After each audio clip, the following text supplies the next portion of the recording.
Hello, this is Professor White. Today we will talk about polynomials, their graphs, and inequalities involving polynomials. You should watch the theory of polynomials and finding roots before you watch this video. Okay, so let's get started.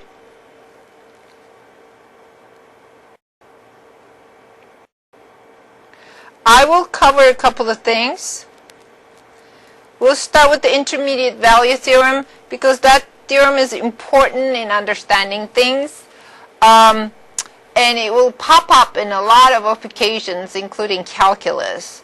We are going to look at types of symmetry involving polynomials, and how do polynomials behave around X-intercepts, and how do we test things, and how do they behave at the ends, like when you plug in negative infinity to x, or something very, very small versus something very, very large. Behavior at infinities, negative infinity and positive infinity. And how do you put all this together? And then once you have it all together, can you use those graphs to solve polynomial inequalities? And also we will look at how we can solve polynomial inequalities without graphing them and just doing algebra. So let's start with intermediate value theorem, and usually you shorten it like intermediate value theorem. Polynomials, you have to understand, those are things that are functions and they wiggle, okay? They just wiggle, wiggle, wiggle, wiggle, okay? They're functions, and the polynomials are wiggling, and the more wiggles you have, usually you have a higher degree of polynomial. What's the degree of a polynomial? And you usually show it with a p of x.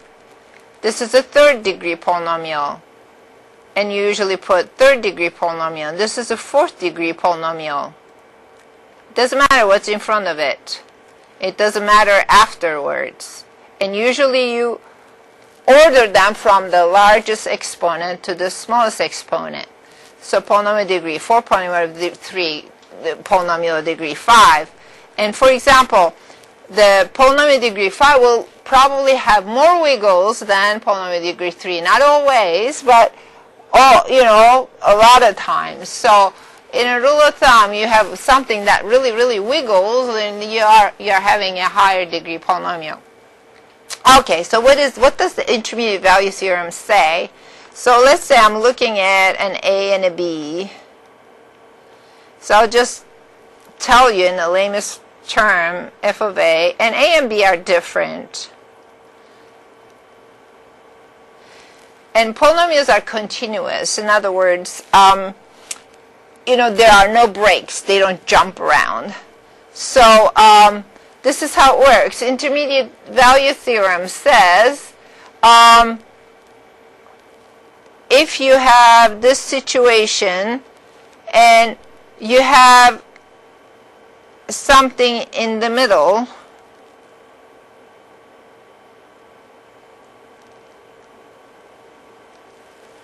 okay, that one just doesn't look very good. Okay, let me do it this way.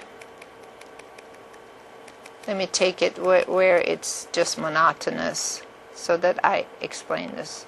Let's say I have a polynomial like this. Okay, here's my A and here's my B. Okay, this is a little bit better. I take small enough so that I don't have wiggling around the way. So when you have an A and a B, and you have an f of A and f of a B, and when I pick something in the middle, like a K, the f of that value is going to be between f of A and f of B. That's what the intermediate value theorem says. Okay? Just put that in your database in your head, and then we're going to start looking at the types of symmetry and talk about intermediate value theorem along the way. You can also watch the previous videos and kind of look at the symmetry, but the polynomials have a couple of types of symmetry. Symmetry for polynomials. You may have about y. When that happens, f of negative x and f of x are the same. A good example is a parabola. Okay, it is symmetric about y. About the origin. And that happens when f of negative x is negative f of x. We talked about that before. Or about an axis. A good example of this is f of x is x squared. Good example of this is f of x is x cubed. And good example of this is about the vertex.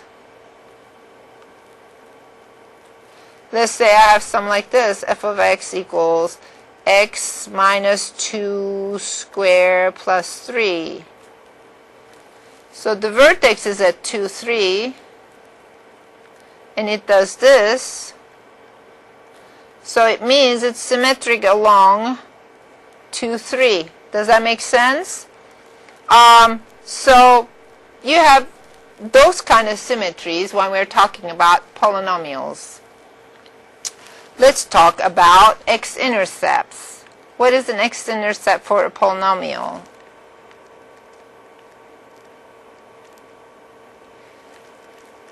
That's where the polynomial cuts or bounces off the x-axis. Here's an x-intercept where the polynomial cuts it, and here's another x-intercept where the polynomial bounces off. How do I know when a polynomial does that? It is a good idea to factor polynomials if they're not factored already, using the polynomial finding roots and stuff, the two previous videos. Let's assume I did all that. So I just wrote down my p of x is a third degree polynomial, and it's like x minus 1 squared times x minus 3. So I'm looking at the behavior at 1 and 3 because I know at those points what are the possible behavior of that polynomial. So x minus 1 is an even number factor. So what will happen at minus 1, this red thing is going to happen. It's going to bounce off. It's going to bounce off like this or like that because it's an even number. Same thing will happen if x minus 1 to the 4th power, so the 6th power, even exponent. When you have an odd exponent, on the other hand, like x minus 3, so the exponent is 1, what it will do, the possible things is either it will go cut it that way or cut it like that. Well, I don't know which one it does, so that's going to be determined with the leading coefficient test.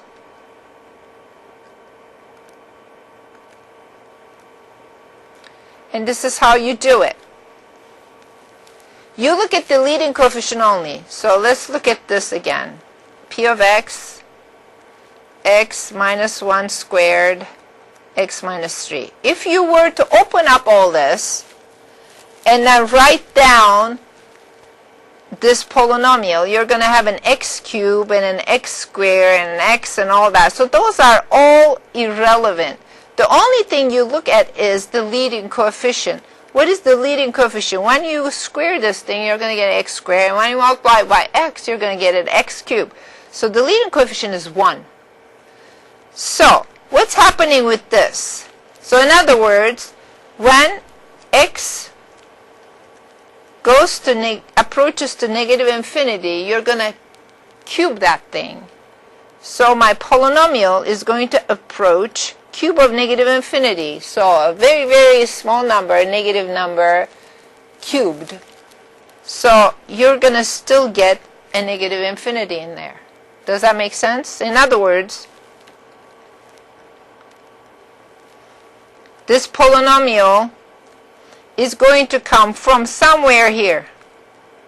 Do not put extra wiggles in there if you don't have higher degrees. So it's going to come from here, negative infinity. And we know that it's going to bounce up at 1, so it's going to do this. I don't even have to just plug in numbers in there. And I know what happens to positive infinity when I have a very large number and I cube it. What am I going to get? I'm going to get even a larger cubic number. So in other words, it's going to go up there. The only way, without adding any more wiggles, too many extra wiggles, this polynomial will do this. And actually, so I decided by looking at the leading coefficient which way this polynomial is going to go. Okay? So I just found out when I have an even factor, it's going to do either this or that. And when I have an odd factor, it's going to do this or that. And how am I going to decide how it's going to do that? By looking at the leading coefficient. That's very, very handy. Okay? Let's look at, for example, possible roots and stuff. So you can look at the previous video of finding roots of a polynomial, but let's say somebody gave you this and they want you to draw this. X cubed plus 2x squared minus 5x minus 6. If I were given this like in an SAT or something, this is what I do. I go and try, previous video will say how you find the roots of a polynomial. I'll try a couple of things. I start with -3 all the way to 3 and try some integer roots. And I hit it. You're going to see in the previous video, what are the possible roots of that? You look at the P and Q and all this stuff, watch that video. The possible roots of that polynomial ends up being positive -1, positive -2, positive -3, positive -6. Okay? You look at this, and you look at this, and then you kind of come up with what are the positive things. Okay? Your P is -6, and your Q is 1. How do you get to -6? You can get to it by 2 and -3, -2, 3, 1, -6, -1, 6. And how do you get to 1? -1, -1, or 1 and 1. Then you take this P over Q, you come up with this. Let's say -6 divided by -1, that gives you positive 6. -6 divided by positive 1, that will give you -6. And you put all this together. So these are possible roots. Look how we find the Descartes rule and all that stuff in the previous video. Let's assume I have that. Then I try this out, which ones are the roots with synthetic division. Again, previous video is going to tell you how that is. Okay? So, let's assume I go and do synthetic division with -1. I don't know. I'll do it very quickly. I'm not going to explain synthetic division again here. 1, 2, -5, -6. I'm trying -1. Go down 1. 1 times -1, -1. Add 1 times -1, -1. Add -1, -6, 6, 0. When you get 0, that means this guy is a root.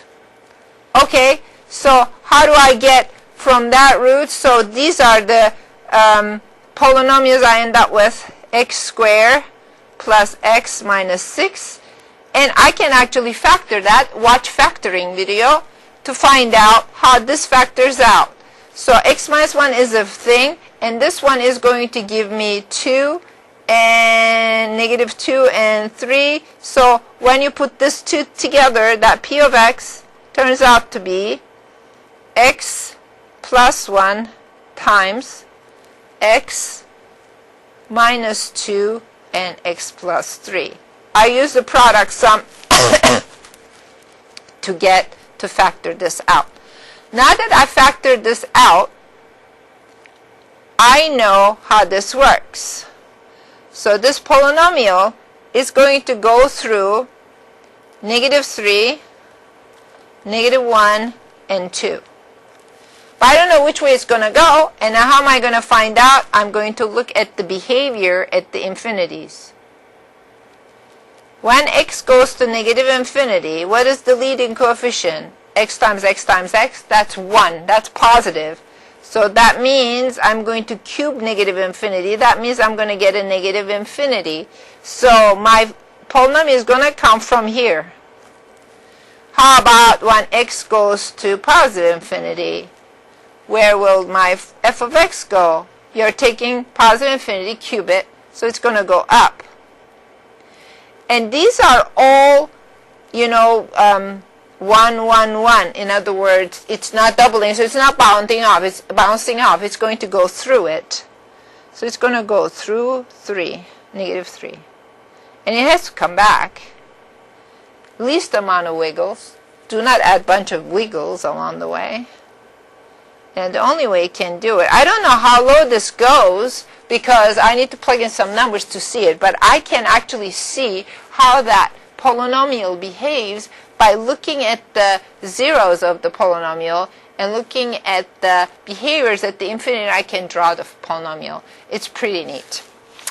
Again, now how do I know, knowing all this stuff, let's say I have the same polynomial, and somebody is asking me, how do you solve this inequality? Here's a different problem, but kind of like with the same polynomial. Solve x plus 1 times x minus 2 times x plus 3.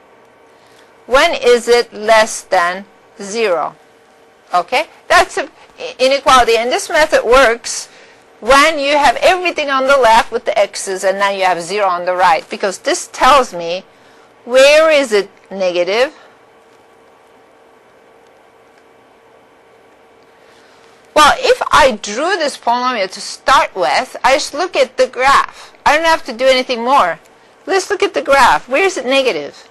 It's negative here. It's negative here. And what's the answer to that? I already drew it. So it's going to be negative, negative infinity to negative 3, since this doesn't have the equal. And then I have another piece here, negative 1 to 2. Done. All right, let's assume somebody else asks, solve x plus 1, x minus 2, x plus 3. When is this thing 0 or positive? Well, I look at the graph again. Okay, when is this thing positive? This thing is positive here and here. Well, let's use blue. Here and here. I'm looking at the y values. When is it positive?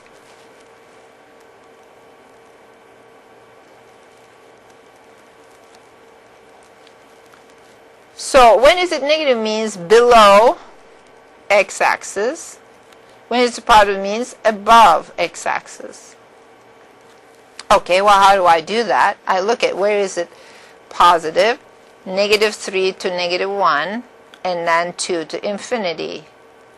Now, I'm going to put the brackets and everything. Now, this has this equal thing, so that means I have to have negative 3. I have to have negative 1. And this is another piece, union. I have to have 2.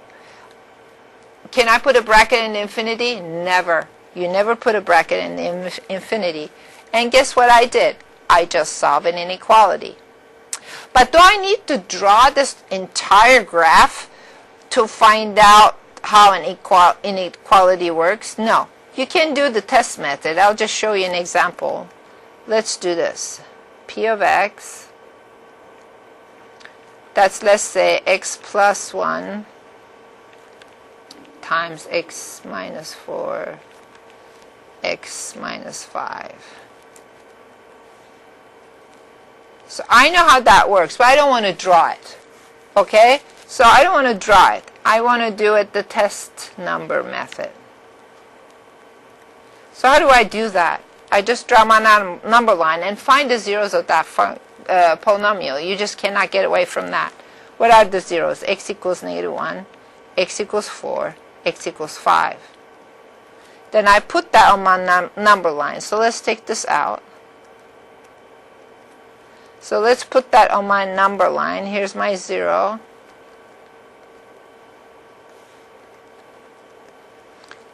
And here's my negative 1. Here's my 4. Here's my 5.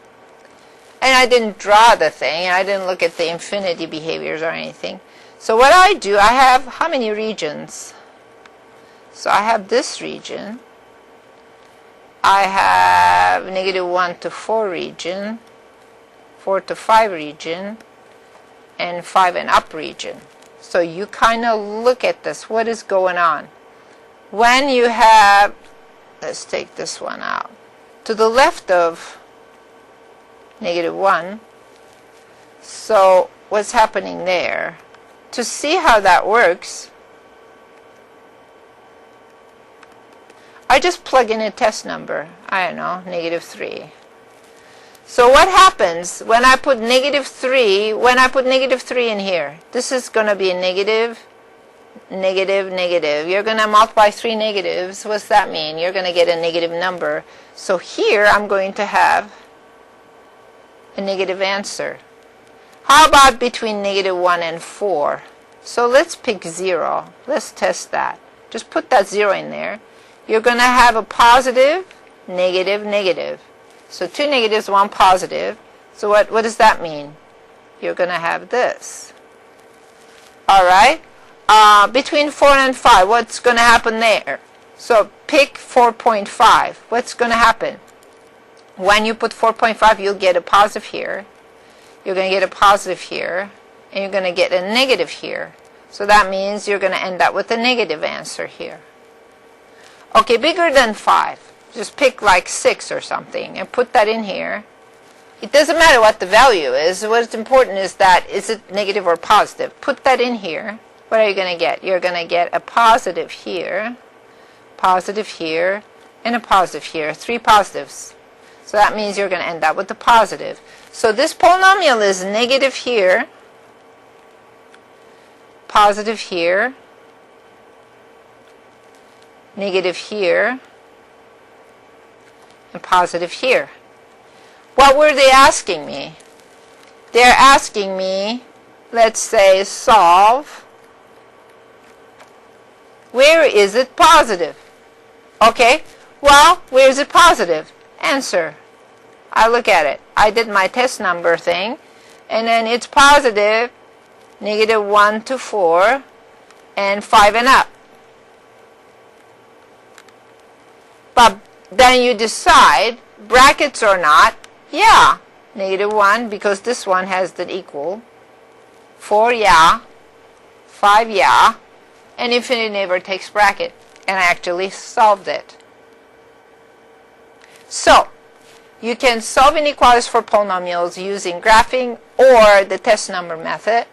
Either way, you're going to get it, and you can actually see how this thing behaves. Once you have your equalities, you can actually draw. You know what the heck is going on with this polynomial. Probably something like that. Right? Because it's going through this, odd, odd, odd, negative, positive. I know what it's doing. So if I drew that thing to start with, I would have known the result of the inequality. Thank you for watching.